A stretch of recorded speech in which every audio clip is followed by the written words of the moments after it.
이제 오늘 이번 주와 다음 주에는 걸쳐서 이제 레위기의 말씀을 한번 살펴보겠습니다. 그 전통적인 유대 교육에서 유대인들이 이제 5살부터 이제 보통 토라 교육을 시킨다고 합니다. 근데 이제 아이들이 5살이 되자마자 제일 먼저 배우는 책이 레위기입니다.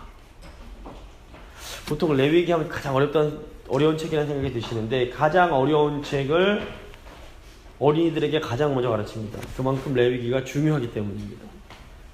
그래서 레위기는 유대인들의 예배와 삶의 규범에 대한 내용이라고 볼 수 있습니다. 그래서 어떻게 여기 제사드린 내용이 나오지만 어떻게 예배드리고 예배자로서 어떻게 살아야 될지를 자세하게 다루고 있는 책이 레위기입니다. 이제 보통 레위기 많이 배워보신 적이 없으실 텐데, 교회에서는 레위기를 소홀하게 다룹니다. 여러 가지 이유가 있지만 일단 예수님께서 오셔서 율법이 끝났으니까 율법을 소홀히 하는 그런 이유도 있고, 또 내용이 너무 난해하기 때문에 꺼리는 경우가 많습니다. 그래서 레위기를 해석한다고 해도 굉장히 좀 이상하게 비유적으로 알레고리컬하게 해석하는 경우가 많습니다. 그래서 이제 레위기를 좀 잘 이해할 필요가 있습니다. 먼저 레위기의 이제 배경을 보시면, 언약과 성막이라는 이 두 가지를 배경으로 깔고 레위기에 들어가야 됩니다. 자, 먼저 언약입니다. 출애굽기 19장에서 하나님께서 시내산에서 이스라엘 백성들과 언약을 맺으십니다. 이때 주신 말씀이 19장 5절 6절 말씀입니다. 너희가 내 말을 잘 듣고 내 언약을 지키면 너희는 모든 민족 중에서 내 소유가 되겠고 너희가 내게 되어 제사장 나라가 되며 거룩한 백성이 되리라 라는 말씀이었습니다. 여기서 이제 내 언약을 지키면 하면 이게 조건입니다. 언약의 조건. 이 언약을 잘 지키면 너희가 세 가지 복을 받게 될 거다. 첫째가 내 소유가 될 거고, 둘째가 제사장 나라가 될 거고, 세 번째가 거룩한 백성이 될 거다. 이런 언약의 내용이 나옵니다. 그 이후의 내용들은 하나님께서 주신 이 언약이 펼쳐지는 내용이라고 볼 수 있습니다. 그래서 언약의 조건, 언약을 지키려면 어떻게 되느냐 하는 말씀을 잘 들어야 됩니다. 그래서 출애굽기 19장에서 24장까지 언약 조건으로서 지켜야 할 이스라엘 율법이 나옵니다. 10계명을 비롯한 언약서 내용이 나옵니다. 그리고 첫 번째 복의 내용이 이제 내 소유가 되겠다는 건데, 그게 이제 출애굽기 25장에서 40장 내용이라고 볼 수 있습니다. 하나님이 자기 소유인 백성과 함께 거하실 성막을 짓는 내용이 출애굽기 나머지 부분에 쭉 나옵니다. 이게 하나님이 언약 가운데 허락하신 두 번째 복이 제사장 나라가 될 거라는 건데, 이제 이게 오늘 다루게 될 레위기 1장부터 10장까지의 내용입니다. 제사장 나라로서 하나님을 섬기는 제사 규례가 어떻게 되는지를 이제 레위기 1장에서 10장에 다루고 있고, 이제 다음 주에 언약 백성께서 얘기 주시는 세 번째 복인 거룩한 백성에 대한 복이 이제 레위기 11장부터 27장까지의 내용이라고 볼 수 있습니다. 그래서 거룩한 백성으로 구별되어서 사는 거룩의 규례에 대해서 다룬다고 볼 수 있습니다. 그러니까 출애굽기 19장 5절 6절에 그 출애굽기 후반부 내용, 레위기 다 내용이 다 이렇게 압축되어 있다고 볼 수 있습니다. 그래서 레위기는 제사장 나라와 거룩한 백성으로 살기 위하여 주신 책이라고 보시면 됩니다. 자, 저희가 읽었는데 레위기 1장 1절을 보시면 여호와께서 회막에서 모세를 부르시고 라고 시작이 됩니다. 히브리어로 보면 이제 he called, 그러니까 그가 부르셨다라는 말로 시작됩니다. 그래서 히브리어 성경은 성경 맨 앞에 게 이제 제목입니다. 그래서 창세기 제목은 태초에가 이제 히브리어로 제목이고, 출애굽기 같은 경우에는 이름들이 이제 제목이고, 레위기 같은 경우에는 그가 부르셨다가 이제 레위기 제목이 됩니다. 근데 이제 저희가 지금 창세기, 출애굽기, 레위기 이건 나중에 이제 헬라어로 성경을 번역하면서 붙여진 이름이라고 볼 수 있습니다. 그래서 일단 하나님께서 모세를 어디서 부르셨냐면 회막에서 부르십니다. 그래서 레위기를 잘 이해하려면 우선 회막, 저희가 이제 지난 몇 주간 살펴본 이 성막에 대한 이해가 굉장히 중요합니다. 그래서 성경에서 이제 특별히 모세오경에서 회막이라고 나오면 99%가 성막이라고 보시면 됩니다. 자, 성막의 조감도입니다. 자, 이 성막을 보시면 사막의 아주 초라한 텐트라고 보시면 됩니다. 사실 볼품없고 굉장히 초라한 예배당입니다. 크기도 그다지 크지 않습니다. 그 20규빗, 10규빗, 그러니까 50m, 25m 정도, 50m고 25m 정도 되니까 20규빗, 40규빗 그렇게 크지 않은 당시 그 이집트 신전인데요. 이집트 신전은 3km, 가로가 3km, 세로가 600m라고 합니다. 이 비교할 수 없이 보시면 이집트 신전입니다. 굉장히 크고 넓고, 또 이제 캄보디아에 있는 앙코르와트만 해도 굉장히 보십시오. 굉장히 넓습니다. 이런 화려한 신전에 비하면 성막은 굉장히 초라한 그런 공간이라고 볼 수 있습니다. 근데 중요한 건 이 작은 공간에 하나님께서 충만하게 임하셨다는 사실입니다. 그래서 외적으로 얼마나 화려하냐 이게 전혀 중요치 않습니다. 하나님께서 지으라고 하신 성막 자체도 별로 하지 않았습니다. 자, 성막은 3중 구조로 되어 있었습니다. 마당이 있었고, 이게 마당입니다. 노란 색깔이 마당이고, 그다음에 성소, 지성소 세 부분입니다. 성소에는 아시는 것처럼 떡상, 분향단, 금잔대가 있었고, 지성소, 지극히 거룩한 곳, 하나님의 무슨 언약궤가 있었습니다. 이제 재료가 보통 금, 은, 동으로 되어 있었는데 안쪽으로 들어갈수록 점점 좋은 재료를 씁니다. 이 언약궤는 순금, 완전히 순결한 금이고, 물두멍은 노수로 되고 번지단은 도 이렇게 됩니다. 또 실도 안쪽 실과 바깥쪽 실이 다릅니다. 안쪽으로 갈수록 좋은 실. 수 놓는 기술도 안쪽으로 갈수록 고급 기술입니다. 안쪽으로 들어갈수록 최고의 기술, 최고의 재료가 사용됩니다. 왜 그러냐면 거룩한 공간임을 강조하기 위함입니다. 그래서 거룩에 나중에 이제 레위기 후반부에 보시면 다음 주에 할 건데, 거룩에도 정도가 있습니다. 가장 최고 거룩, 중간 거룩, 낮은 거룩이 있습니다. 성막은 보시면 이스라엘의 회중, 그러니까 이스라엘 지파의 중간에 이렇게 성막이 위치하고 있었습니다. 그 다음에 이제 법궤인데요. 법궤는 일종의 왕의 보좌 개념입니다. 왕의 보좌입니다. 그래서 걸어갈 때는 일종 가마처럼 메고 가는 보좌의 개념입니다. 이 법궤 안이 이제 비어 있었습니다. 물론 여기 이렇게 돌판을 넣어놓긴 했지만 비어 있었습니다. 이유가 뭐냐면 하나님을 형상할 수 없기 때문에 그렇습니다. 그래서 하나님의 보이지 않으신 하나님의 우리와 함께 하신다는 걸 보여주시기 위해서 하신 게 뭐냐면 구름기둥, 불기둥을 우리에게 보여주셨습니다. 그래서 본래 시내산 정상에 빽빽한 구름이 있었습니다. 빽빽한 구름이 있었는데 모세를 하나님께서 그 구름 사이로 부르십니다. 근데 성막이 지어지고 나서 이 구름이 시내산 성막으로 이렇게 옮겨져 오게 됩니다. 하나님의 임재 장소가 바뀌게 된 것입니다. 시내산이 지어지기 전에는 시내산 자체가 하나님의 성전이었다고 볼 수 있습니다. 그러니까 하나님께서 임하시는 곳이 곧 성전이 됩니다. 그래서 이제 신약시대에 오면 너희가 성령에 거하시는 하나님의 전인 줄 알지 못하느냐. 그러니까 지제는 성령께서 우리와 함께 거하시기 때문에 우리가 성전이 되는 겁니다. 이게 굉장히 중요합니다. 하나님께서 시내산에 임하실 때는 시내산 전체가 하나님의 거룩한 공간이었습니다. 하나님께서 경계를 그어두십니다. 그래서 성막처럼 세 부분으로 구성되어 있었는데, 산 기슭은 백성들이 머무는 곳, 산 중턱은 백성들 대표가 머무는 곳, 그리고 산 꼭대기는 오직 모세만 들어올 수 있었습니다. 이 구조가, 이 성막 구조가 정확하게 일치합니다. 노란색 마당은 일반 백성들이 머무는 곳, 성소는 제사장이 들어올 수 있는 곳, 지성소는 대제사장만 1년에 딱 한 번 들어가는 곳. 그런데 이제 1년에 그 한 번 들어갈 때 4번 들락날락 하게 됩니다. 보시면 여러 차례 말씀을 드렸지만 불기둥과 구름기둥은 사실상 하나라고 말씀드렸습니다.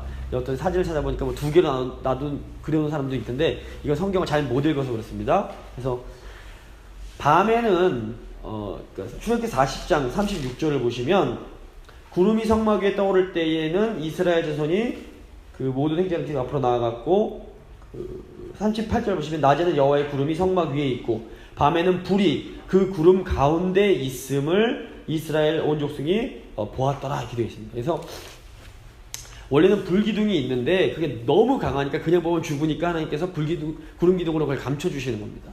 근데 밤이 되면 그 빛이 너무 강하니까 구름을 뚫고 나왔기 때문에 이제 이렇게 됩니다. 그래서 모양이 이렇게 됐다고 보시면 됩니다. 밤에 보면 이런 모양이 됐을 거다 이제 추측을 하는 겁니다. 자, 이제 본격적으로 이제 이런 성막과 언약 개념을 가지고 레위기로 들어가 보겠습니다. 자, 레위기 1장부터 10장은 이제 제사를 어떻게 드리고 어떤 제사가 있고 이제 제사에 관한 규정인데, 왜 레위기가 제사 규정으로 시작되는가 이게 중요합니다. 자, 출애굽기 19장부터 40장까지는 하나님께서 이제 언약 맺으시고 성막을 짓게 하십니다. 그 다음에 어떻게 됩니까? 이제 성막에서 어떻게 살아야 되느냐, 제사 짓고 사는 겁니다. 그래서 레위기는 성막에서 어떻게 해야 되는지에 대한 내용이 이제 나옵니다. 그리고 이제 민수기 1장부터 10장까지는 이스라엘 백성들의 수를 세게 하시고, 그래서 민수입니다. 그러니까 인구조사를 시킨 겁니다. 그 다음에 민수기 10장 10절에 구름이 드디어 움직이면서 가나안 땅으로 떠나기 시작하는 겁니다. 그래서 이게 출애굽기, 레위기, 민수기는 내용적으로 서로 이렇게 긴밀하게 연결이 됩니다. 그래서 따로따로 떨어뜨려서 읽으면 제대로 이해를 할 수가 없습니다. 출애굽기 40장에서 지난주에 이제 성막이 완성이 됐습니다. 그래서 하나님이 영광이 임했는데, 자, 이제 성막 다 지었는데 성막으로 뭐 할 거냐? 이게 이제 그 내용이 레위기에 나오는 겁니다. 레위기의 내용은 성막을 중심으로 한 성막 규칙에 대한 겁니다. 성막의 주된 기둥이 제사입니다. 그래서 1장부터 10장까지 이제 제사에 대해서 나옵니다. 과거에는 하나님께서 시내산에서 모세를 부르셨습니다. 이제는 성막이 다 지어졌기 때문에 성막에서 모세를 부르십니다. 그래서 이제 레위기 전반부는 1장에서 10장까지는 자, 성막에서 제사를 이렇게 드려라, 이런 내용이 설명이 됩니다. 그리고 11장부터 27장 레위기 후반부는 자, 너네가 이렇게 제사 드리는데 제사 드리는 예배자들이 어떻게 살아야 되는지, 거룩과 성속을 구분하고 또 정결과 부정결을 이제 구분하면서 이렇게 살아라, 이제 이런 것들이 나옵니다. 그래서 다음 주에 다루도록 하겠습니다. 그래서 이제 먼저 제사를 생각해야 되는데, 제사의 본질에 대해서 생각을 해보겠습니다. 저희가 다 아는 것처럼 예수님이 오신 후에 제사는 폐지가 되었고, 더 이상 저희가 뭐 소 잡거나 양 잡거나 하지 않지 않습니까? 이제 더 이상 제사는 드리지 않습니다. 근데 이제 물론 카톨릭 같은 경우에는 그 미사가 아직도 제사 개념입니다. 그래서 사제가 필요하고 예배 드리는 게 하나님께 구약 제사장들이 제사 드렸던 것처럼 제사를 드리는 거다라고 이렇게 믿고 있습니다. 그래서 카톨릭 같은 경우에는 그 사제들 프리스트, 제사장이라고 부릅니다. 하지만 개신교는 예수님께서 이미 십자가에서 단번에 제사를 드리심으로 제사가 끝이 났고, 이제는 예수님 안에서 하나님을 예배한다라고 믿고 있습니다. 자, 제사가 끝이 났다면 우리는 왜 이 제사와 관련된 레위기를 읽고 공부해야 할까요? 그게 이유가 중요한데, 레위기의 이 제사법에 예수 그리스도 사역의 핵심이 들어있습니다. 그리고 예배의 본질이 들어있습니다. 히브리서 9장 11절 12절입니다. 그리스도께서는 장래 좋은 일에 대제사장으로 오사 손으로 짓지 아니한 것, 곧 이 창조에 속하지 아니한 더 크고 온전한 장막으로 말미암아 염소와 송아지의 피로 하지 아니하고 오직 자기의 피로 영원한 속죄를 이루사 단번에 성소에 들어가셨느니라. 그래서 신약 성경은 이제 영과 진리로 하나님을 예배하라 라고 가르칩니다. 근데 이제 예배자의 태도, 예배자의 준비, 예배의 방법 등은 신약에는 구체적으로 나와 있지는 않습니다. 그래서 우리는 구약의 이런 제사법들을 통해서 우리 예배자로서 어떤 태도를 가져야 하고 어떤 것을 준비해야 하고 어떻게 예배드려야 할지를 배울 수가 있게 됩니다. 그래서 구약을 보시면 많은 경우 이 율법이라는 형식, 율법이라는 틀을 가지고 본질을 가르칩니다. 이게 굉장히 중요합니다.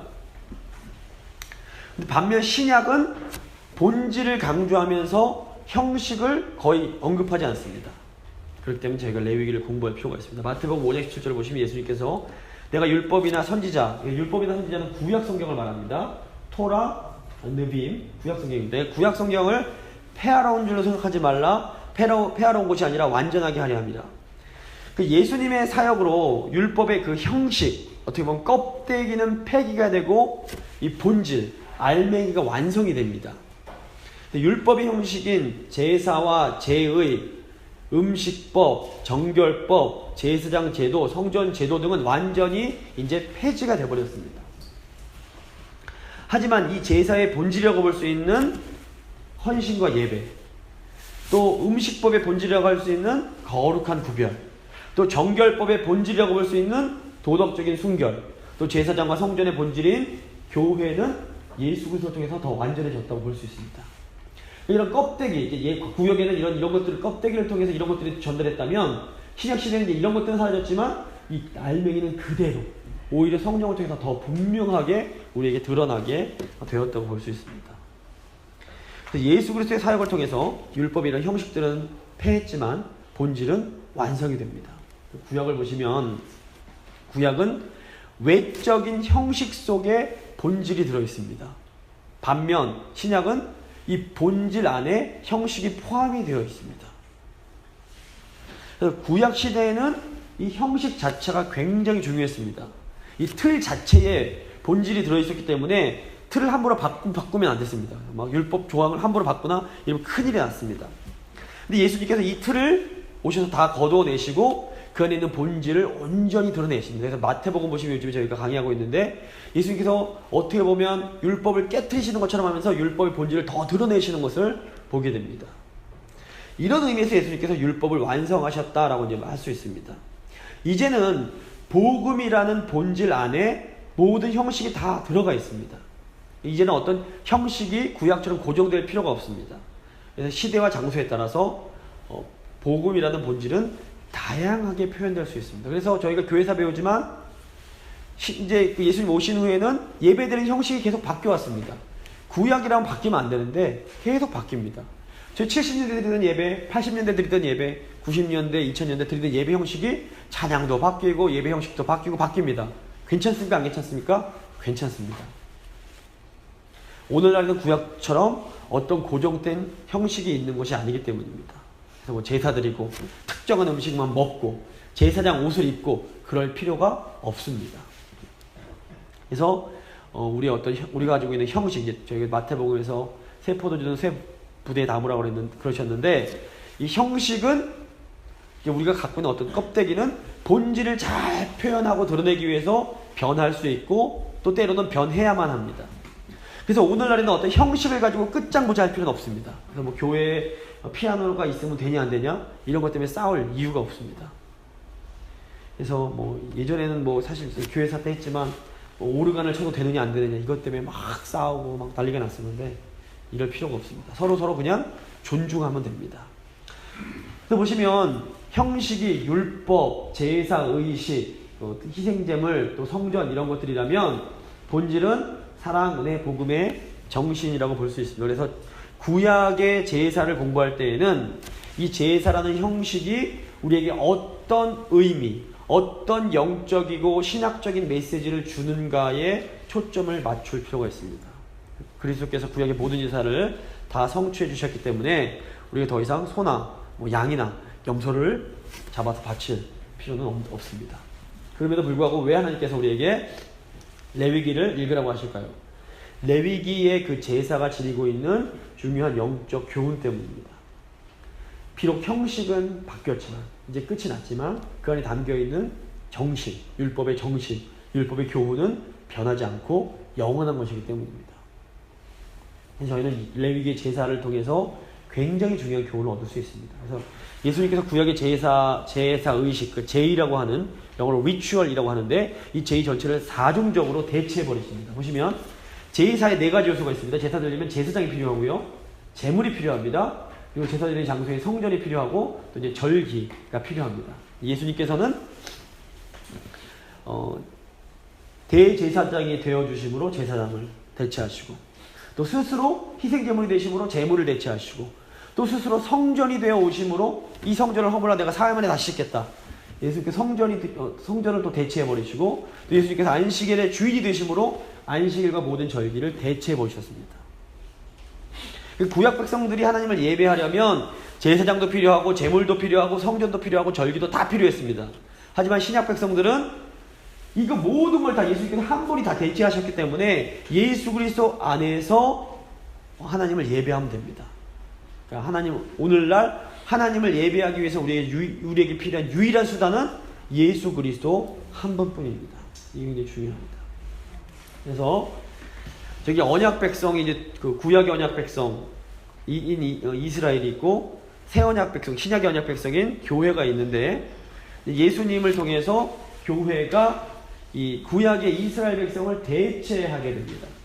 그래서 옛 이스라엘 백성은 뭐 육적 이스라엘, 육신적인 이스라엘, 그리고 이제 그 이스라엘 민족, 성전 공동체였다면 새 이스라엘은 영적인 이스라엘이고 신약의 교회이며 교회가 성전 자체가 됩니다. 그래서 우리가 모인 곳, 지금 이곳이 성전입니다. 저희가 이 교회 건물 때문에 이곳을 성전으로 부를 수 있는 것이 아니라 성령받아 함께 예수님의 이름으로 모여있는 우리 때문에 이곳은 거룩한 곳, 성전이 됩니다. 성령이 우리와 함께 하시고 우리가 이 시간에 예수님 안에서 예수님의 일을 통해서 하나님을 예배할 수가 있게 되는 겁니다. 이게 아주 놀라운 구약과 신약의 차이라고 볼 수 있습니다. 그 구약의 옛 이스라엘은 제사장, 제물, 성소, 절기 이런 것들을 이렇게 통해서 예배했지만 신약의 새 이스라엘 교회는 이런 것들이 아니라 오직 예수 그리스도 안에서 하나님을 예배하게 됩니다. 그래서 어떤 분들 보시면 오늘날 이스라엘이 이렇게 중요하다 이렇게 말하고 이스라엘을 회복시키는 미국이 이스라엘을 도와줘야 되고 이런 얘기를 하는데 이건 좀 사실 신학적으로 문제가 있습니다. 오늘날 국가로서의 이스라엘, 민족으로서의 이스라엘은 더 이상 아무 의미가 없습니다. 물론 1948년에 이스라엘이 자기 나라를 다시 세웠는데 역사적으로 보면 대단한 사건입니다. 하지만 하나님의 그 구속 역사, 구원 역사와는 아무런 관련이 없습니다. 이스라엘은 언약 백성으로서의 기능과 사명은 이미 끝났다고 보시면 됩니다. 그래서 교회가 새 언약 백성인 교회가 이스라엘을 완전히 대체하면서 그 기능과 사명은 이제 교회로 완전히 넘어오게 됩니다. 로마서에서 사도 바울이 말하는 이스라엘의 회복은 유대인들의 회심을 말하지 어떤 국가로서의 이스라엘을 재건하는 게 아닙니다. 그러니까 미국이 반드시 이스라엘을 도와줘야 돼 이렇게 보실 필요가 전혀 없습니다. 물론 이스라엘 국가가 재건된 것이 유대인들이 회심하는데 어떤 역할을 할 수 있다고 볼 수 있습니다. 하지만 소위 이제 들어보셨는지 모르겠지만 백투 예루살렘이라든가 있던 얘기는 속으시면 안 됩니다. 이게 굉장히 신학적으로 위험한 그런 주장들입니다. 자, 이제 본격적으로 제사의 종류와 방법에 대해서 말씀드리겠습니다. 저기다 교재에도 그려드렸는데 레위기 1장부터 9장에 나오는 5가지 제사가 제가 자주 말씀드린 교차 대구법으로 이렇게 이제 구별이 되어 있습니다. 번제와 소제를 중심으로 그다음에 화목제가 나오고 속죄제, 속건제 나오고 또다시 번제와 소제가 나오고 속죄제, 속건제, 화목제, 민제 이런 식으로 쭉 순서가 이제 정해지게 되는데, 그러니까 그 구약에 나오는 제사는 5가지 제사가 있습니다. 이게 다 아시겠지만 혹시 이제 처음 보시는 분에서 번제가 있고 소제, 속죄제, 속건제, 화목제 이제 이렇게 있습니다. 일단 번제, 소제, 화목제, 속죄제, 속건제 5개의 종류가 있다고 보시면 됩니다. 그래서 특이한 건 뭐냐면 1장부터 10장까지 보시면 레위기를 보시면 처음 1장 1절 보시면 이스라엘 자손에게 구하여 이르라. 백성들에게 이 제사 5가지 지내라고 하나님께서 처음에 말씀을 하시고 6장이 되면서부터는 아론과 그 자손에게 즉 제사장들에게 또다시 한번 반복해서 이 제사를 드릴 것을 이제 명하십니다. 크게 이제 두 부분으로 이 표를 잘 보시면 이제 레위기 1장부터 9장까지의 이제 이 내용이 딱 정리된다고 보시면 됩니다. 그래서 제사의 종류에 대해서 이제 한번 말씀을 드리겠습니다. 그리고 제사장의 의미도 같이 설명을 드리겠습니다. 먼저 번제, 소제, 화목제, 속죄제, 속건제가 있는데 이 중에서 소제 외에는 그러니까 곡식으로 드리는 소제 외에는 전부 다 피가 요구되는 짐승의 제사입니다. 먼저 번제입니다. 이거 번트 오퍼링이라고 하는데 이 번제는 짐승 전체를 태워서 드리는 하나님께 드리는 수직적인 헌신의 제사입니다. 그래서 화제, 불화 이렇게 태워서 드리는 제사가 번제입니다.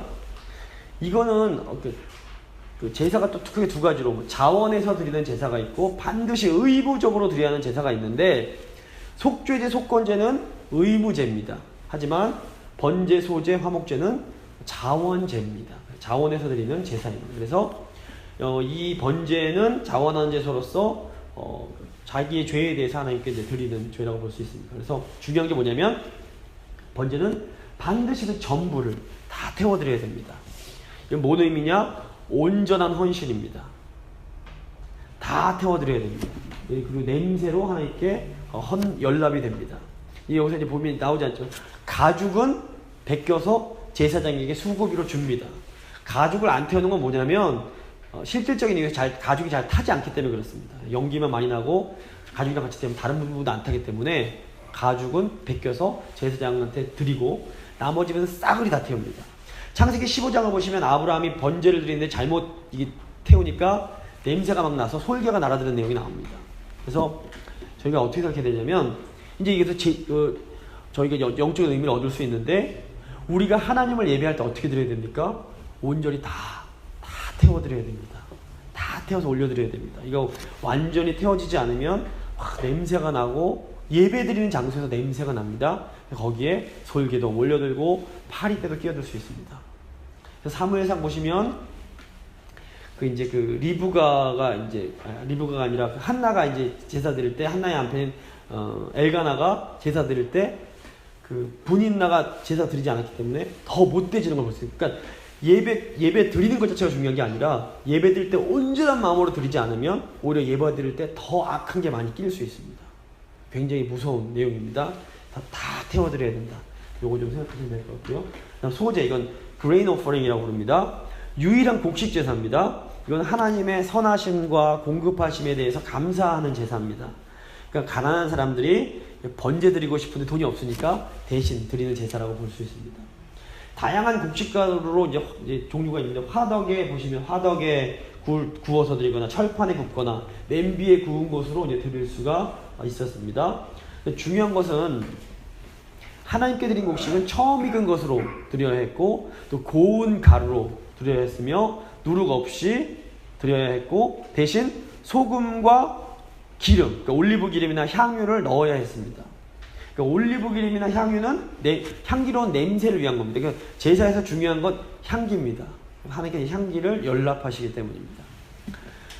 여기서 또 보시면 고운 가루를 해야 됩니다. 고운 가루. 그래서 완전히 빻은 가루입니다. 제사 드릴 때는 완전히 부서지고 완전히 태워드리고 이 완전한 개념이 굉장히 중요하다고 보실 수 있습니다. 다음 화목제입니다. 화목제도 이제 여러 부분 나오는데 화목제는 영어로 peace offering이라고 합니다. 기본적으로 감사와 찬양, 그리고 다른 제사는 하나님께 드리는 제사지만 화목제사는 수직적인 것뿐 아니라 수평적인 차원이 있습니다. 나눔을 위한 제사입니다.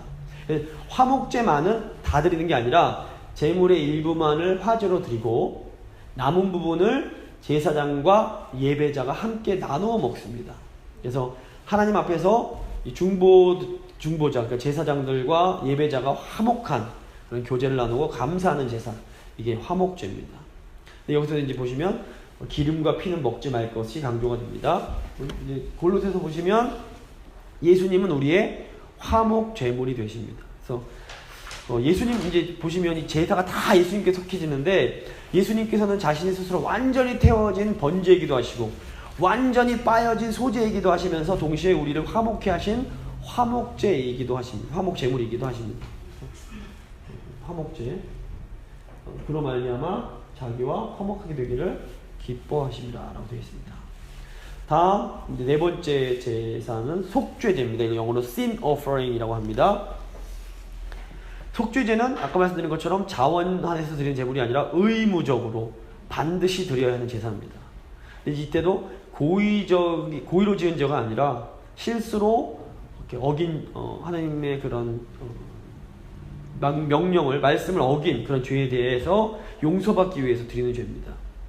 그래서 도덕적인 죄, 어떤 잘못 만지거나 뭐 신체적인 부정결을 해결하기 위해서 피를 바르고 피를 뿌리는 행위가 굉장히 강조됩니다. 그래서 4장 5절에서 7절, 뭐 16장 14절, 18절 이 속죄제가 나오는 부분을 보면 피를 뿌리라는 명령이 많이 나옵니다. 이 피를 뿌린다는 건 제단을 정결하게 하고 또 죄를 사해주는 그런 의미가 있습니다. 그래서 속죄제가 나오는 4장 26절, 31절, 35절, 5장 10절, 13절 다 속죄제와 관련된 부분인데 강조되는 게 뭐냐면 그 죄가 사함을 얻으리라 라는 선포입니다. 그래서 이 속죄제, 근데 이제 저희가 이게 저희 마태복음 그 중풍병을 고치실 때 소재 네 죄가 사함을 받았다라고 말씀하시는데 이게 그래서 이제 중요한 의미가 있는 겁니다.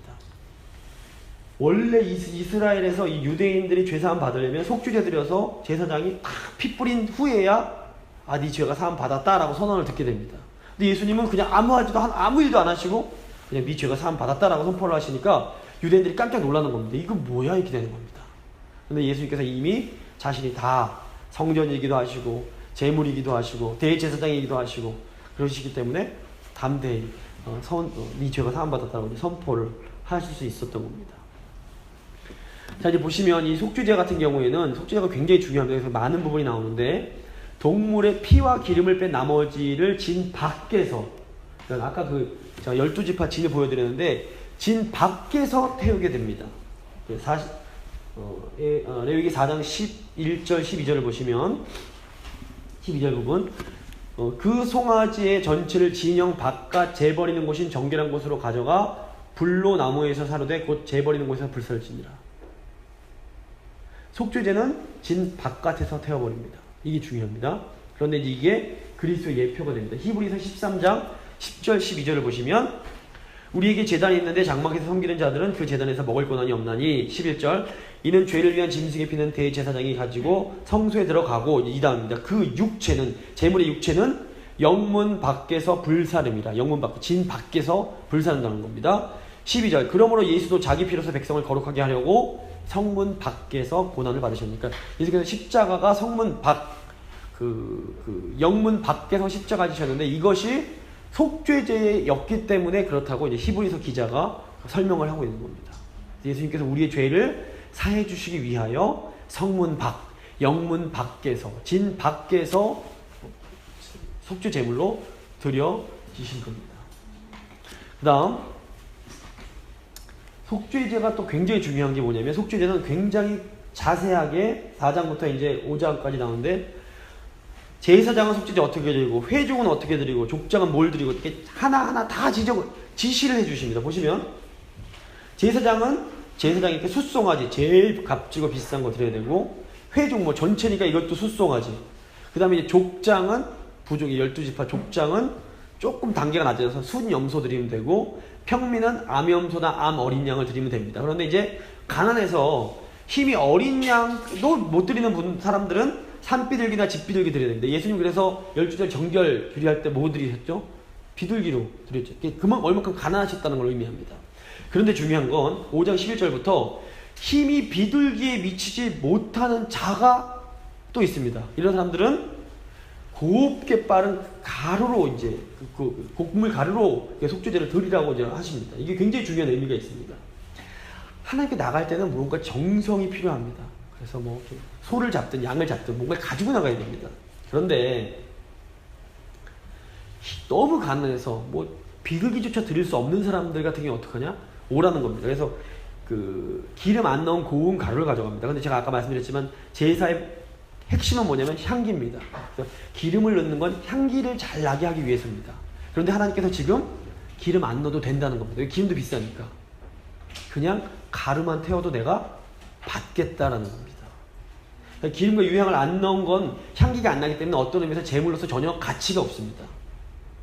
그래서 이 마지막 제물, 고운 가루 제물은 그 제물로서의 그런 어떻게 보면 가치가 없는 제물이라고 볼 수 있습니다. 하지만 하나님께서는 이것마저도 기꺼이 받겠다는 겁니다. 왜 받으십니까? 내가 너희 죄를 사해 주겠다는 것입니다. 그래서 하나님은 어떤 방법으로든 누구라도 오라는 겁니다. 내가 너를 사해 줄 테니 와서 용서 받으라는 겁니다. 이게 속죄제 이 예비기 안에 들어있는 복음의 메시지입니다.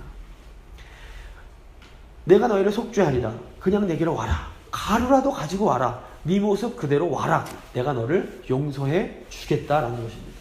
근데 이제 이 부분을 갖고 이제 어떤 이제 부흥 강사들이 옛날에 장로 이제 등급별로 이게 나눠지니까 장로는 50만 옛날 얘기입니다. 장로는 50만 원, 안수지사 30만 원, 뭐 집사는 10만 원 이렇게 헌금 내라고 막 이런 식으로 이거 비유를 해서 하는 걸 봤습니다. 자, 이거 뭡니까? 무식한 짓입니다. 그러니까 어떻게 보면 하나님의 이름을 망령되이 일컫는 겁니다. 공부를 제대로 못한 겁니다. 절대로 이거는 옳은 게 아닙니다. 그래서 오늘 레위기 본문이 가르치는 가장 중요한 가르침은 하나님은 누구라도 와서 죄사함 받기를 원하신다는 겁니다. 죄사함 받아야 하나님과 교제하고 하나님께서 주시는 그런 복을 받을 수 있기 때문에 그렇습니다. 다음 속건제입니다. guilty offering이라고 하는데요. 이제 보시면 속죄제와 속건제가 거의 붙어 다닙니다. 이것도 의무제입니다. 반드시 드려야 됩니다. 근데 이거는 이제 제사상에 피해를 준 죄에 대한 배상의 제사라고 볼 수 있습니다. 그래서 여호와의 성물에 대한 범죄 5장 16절, 부지 중에 모르고 계명을 범한 죄 5장 17절, 또 다른 사람에게 물질적인 손해를 입힌 죄에 대해서 드려지는 제사입니다. 근데 중요한 건 뭐냐면 6장 5절 보시면 실수로 다른 사람들한테 손해를 입히면 그냥 손해 입힌 것만 갚는 것이 아니라 20%를 더 붙여서 갚아야 됩니다. 이게 구약 당시, 그러니까 뭐 고대 근동의 다른 나라의 법들과는 전혀 찾아볼 수 없는 법입니다. 누가 손해 미쳤으면 그냥 그만큼만 갚아줘도 잘한 건데, 이에는 이, 눈에는 눈도 굉장히 공정한 건데, 누구 100만 원 손해 봤으면 120만 원 돌려주라는 겁니다. 그리고 하나님한테 와서 제가 실수했으니 용서해 주십시오. 재물도 또 드리는 겁니다. 이게 하나님 백성의 삶이라는 겁니다. 그러니까 보이지 않으시는 하나님만큼 보이는 이웃과의 관계도 소중하게 생각을 해라. 이게 언약 백성들의 삶이다 라고 가르쳐 주시는 겁니다. 어떤 의미에서 이게 십자가의 의미이기도 합니다. 10계명도 보시면 1에서 4계명은 수직적인 관계, 하나님과 나와의 관계, 6에서 10계명은 이웃과의 관계였습니다. 그래서 나와 이웃과의 관계가 하나님과의 관계만큼이나 굉장히 이렇게 중요하다는 겁니다. 그래서 친구한테 죄를 지으면 이게 하나님께도 죄를 지은 것이고 나아가 친구에게도 20%의 배상을 덧붙여서 갚아줘야 된다는 겁니다. 그래야 관계가 아름답게 유지될 수 있다는 겁니다. 여기 이제 이 구약이 담고 있는 굉장히 독특한 사상이고 사실 굉장히 아름다운 사상입니다. 어떻게 보면 손해보는 사상입니다. 뭐 잘못했으면 뭐 그만 갚아주면 되는데 더 갚아줘라. 그래서 마음까지도 헤아려주고 좋은 관계로 유지해 가라. 이게 하나님 백성이 주신 명령입니다. 자, 이제 기타 이제 다른 제사 방법들이 있습니다. 거제는 이제 이건 제사 드리는 방법에 해당되는 겁니다. 이제 아마도 거제를 이렇게 들어올리는 방식이 아마 거제, 거수기 할 때 들것제에서 거제라고 보고요. 그다음에 요제는 재물을 이렇게 흔드는, 곡식을 이렇게 흔드는 방식을 요제라고 학자들이 생각을 합니다.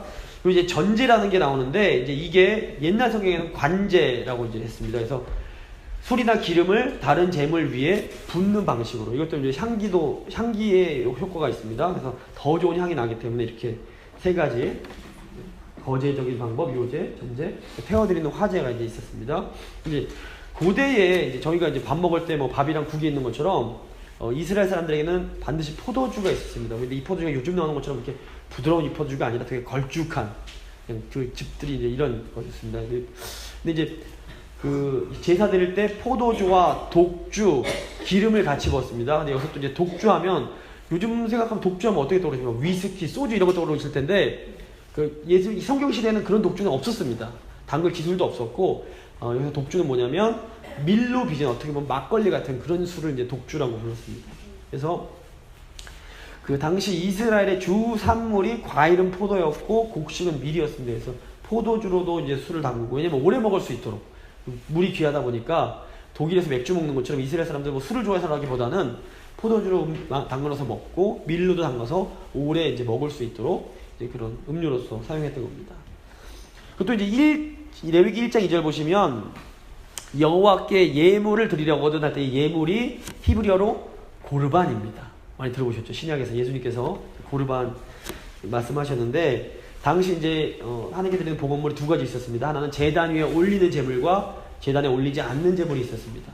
레위기 1장에 나오는 예물은 제단 위에 올려서 태워서 바치는 거였고, 나중에 레위기 27장을 보시면 여기 서원하는 예물, 여호와께 드리는 예물이 나옵니다. 이거 이제 제단에 올리지 않는 예물인데, 이 예물은 태우지 않기 때문에 뭐 11조, 첫 새끼, 첫 수산물 등 자기 재산의 일부를 떼어서 자원해서 서원의 예물을 드릴 수가 있었습니다. 예수님께서 복음서에서 너희가 고르반 드린다고 하고 부모님 봉양 안 한다고 지적하시는 내용이 바로 이 부분인 겁니다. 그래서 신약시대에 이 제도가 악용되고 있었던 거라고 볼 수 있습니다. 이제 5대 제사 정리를 한번 해보겠습니다. 번제, 소제, 화목제는 자원제였습니다. 왕이신 하나님께 예물을 드려서 하나님 저희를 돌봐주셔서 감사합니다 이런 마음으로 요즘으로 치고 감사헌금 드리고 이렇게 주일헌금 드리고 드리는 그런 제사라고 볼 수 있고, 속죄제, 속건제는 죄를 범했을 때 드리는 의무제였습니다. 모든 제사는 그 하나님과 하나님 백성의 그 언약 관계가 돈독하고 아름답게 잘 유지되는 게 목적입니다. 제사 드려서 하나님 관계가 좋을 때 하나님께서 복도 주시고 만족도 주시고 평안도 주시고, 그래서 하나님과의 그런 관계가 평소에 유지시키기 위해서 이제 제사를 드렸던 겁니다. 근데 신약 시대의 성도는 예수님께서 자기 몸을 들여 단번에 영원한 속죄를 이루셨기 때문에 더 이상 어떤 이렇게 재물이나 짐승이나 이런 걸로 제사를 드리지는 않습니다. 이런 내용들이 히브리서가 이제 보면 구약의 제사에서 자세히 아주 깊은 통찰을 보여주고 있는데 7장 27절 보시면 그는 저 대제사장들이 먼저 자기 죄를 위하고 다음 백성의 죄를 위해 날마다 제사 드리는 것 같이 할 필요가 없으니 이제 그럴 필요가 없다는 겁니다. 이는 그가 단번에 자기를 드려 이루셨습니다. 9장 12절입니다. 염소와 송아지의 피로 하지 아니하고 오직 자기의 피로 영원한 속죄를 이루사 단번에 성소에 들어가셨느니라. 그 다음에 히브리서 9장 26절 그리하면 그가 세상을 창조한 때부터 자주 고난을 받았어야 할 것이로되 이제 자기를 단번에 제물로 드려 죄를 없이 하시려고 세상 끝에 나타나셨느니라. 예수님께서 우리 위해서 제사를 다 끝내주셨다라는 겁니다. 이제는 우리가 예수님 의지해서 하나님께 나아가서 마음껏 예배하면 됩니다. 성령 안에서, 말씀 안에서. 자, 제사장의 역할에 대해서 한번 또 생각해 보겠습니다. 6장 8절에서 7장은 제사장 규례가 나옵니다. 그러니까 5대 제사에 따라 이 5대 제사에 대한 제사장의 책무와 그들이 받을 몫이 이제 따로 이렇게 설명이 됩니다. 번제 같은 경우에는 아까 다 태워드려야 됐기 때문에 제사장 몫이 없었습니다. 그리고 이제 제사장 같은 경우에는 이 제단의 불이 꺼지지 않도록 잘 관리를 해야 됐습니다. 근데 나머지 제사 같은 경우에는 특별히 지정된 장소에서 제사장의 몫을 구별해서 특별히 이제 회막들에서 먹을 수 있게 했습니다. 그래서 이런 다 태워드리는 말고 그 제물 같은 이외의 제물들은 하나님께서 제사장들에게 주시는 일종의 소득이었다고 볼 수 있습니다.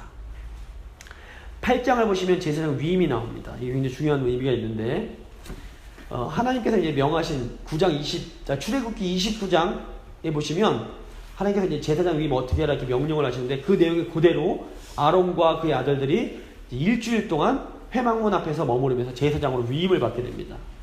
위임식의 핵심 요소가 두 가지입니다. 하나는 성별, 하나는 속죄입니다. 이게 이 제사장의 이중적인 상태가 나옵니다. 이 성별은 이제 관유, 기름을 발라서 거룩하게 구별하는 겁니다. 그래서 이제 기름 부음을 받는다, 기름을 발라진다는 것은 하나님 앞에 쓰임받은 구별된 존재, 아주 특별한 존재가 되는 것을 의미했습니다. 이 거룩한 기름을 바르고 제사장은 거룩한 존재가 됐습니다. 제사장의 한쪽 측면은 거룩하신 하나님을 예배하는 거룩한 존재입니다. 반면 동시에 제사장은 절대적으로 거룩하신 하나님 앞에 서기에 부정한 존재였기 때문에 제사장도 속죄를 받아야 됐습니다. 이 두 가지 양면성이 있습니다. 거룩하면서도 죄인. 루터가 말하는 것처럼 의인인 동시에 죄인. 이제 이 긴장이 제사장에게도 있었습니다. 그래서 이제 제사장 징후에 또다시 나오는데, 자, 그 7일 동안 위임식을 치른 후에 8일째가 되는 날에 이 제사장들이 첫 제사를 드림으로 제사장 직무를 시작합니다. 이 아론은 자신과 백성들을 위해서 속죄제와 번제 그리고 소제와 화목제를 드리게 됩니다. 이게 9장 초반 내용인데 모세와 아론이 회막에 들어갔다 나와서 백성을 축복할 때 이제 9장 보시면 하나님의 영광이 나타나고 여호와 앞에 불이 나와서 번제물과 기름을 확 태웁니다. 그래서 하나님께서 이 제물을 받으셨다는 걸 이제 보여줍니다.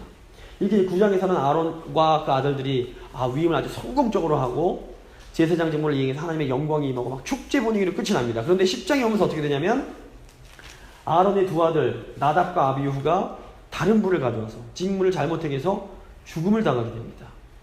이 사람들이 이제 그 다른 불로 하나님께 분향하려다가 여호와 앞에 나온 불에 의해서 죽게 되는데 이제 불의 이중성이 나옵니다. 9장 같은 경우에는 하나님께서 너희가 드린 제물을 기쁘게 받았다라는 것을 보여주시는 영광스럽고 복된 불이었습니다.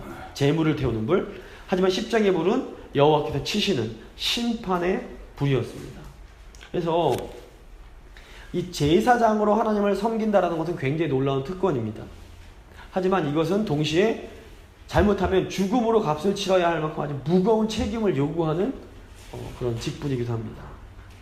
그래서 하나님은 레위기 10장 3절을 보시면 자신을 가까이 하는 자들 가운데서 하나님의 거룩함을 나타내십니다. 나는 나를 가까이 하는 자 중에서 내 거룩함을 나타내겠고 온 백성 앞에서 내 영광을 나타내리라. 자, 하나님은 거룩하신 분이기 때문에 하나님 가까이 가는 자는 어떻게 됩니까? 스스로 거룩함을 유지해야 됩니다.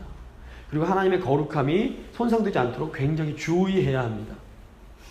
그렇기 때문에 제사장은 회막에 들어가서 하나님을 섬길 때 반드시 포도주와 독주를 마시지 않고 똑바른 정신으로 들어가야 했습니다.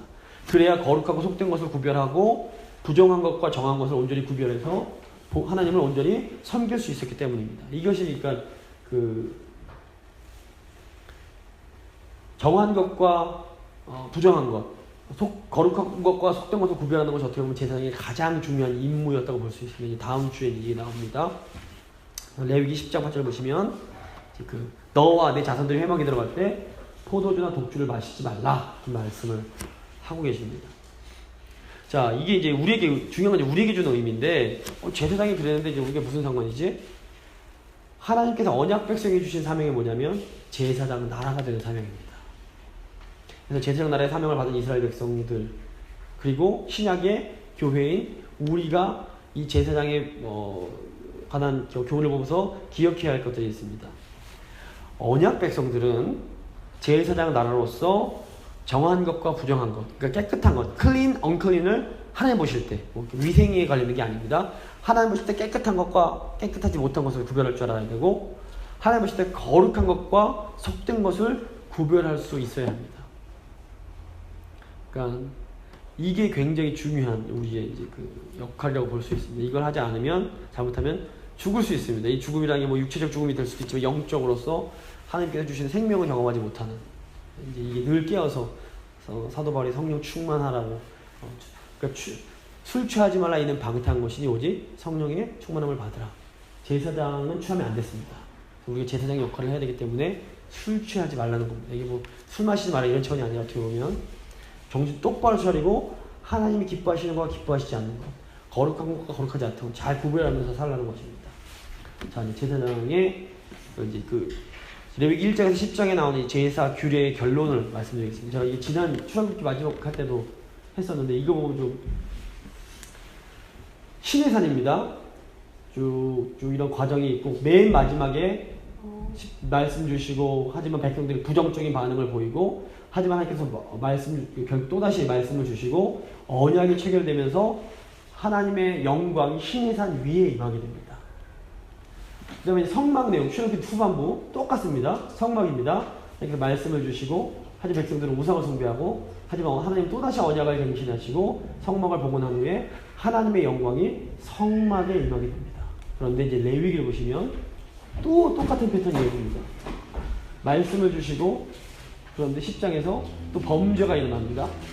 그리고 하나님은 또다시 말씀을 주시고 제사장이 위임되고 이제 이스라엘 백성들 가운데 여호와의 영광이 임하게 됩니다. 패턴이 뭐냐면 하나님이 계속해서 하나님 백성을 찾아오십니다. 영광이 임한다는 게 하나님이 하나님 백성을 찾아오시는 겁니다.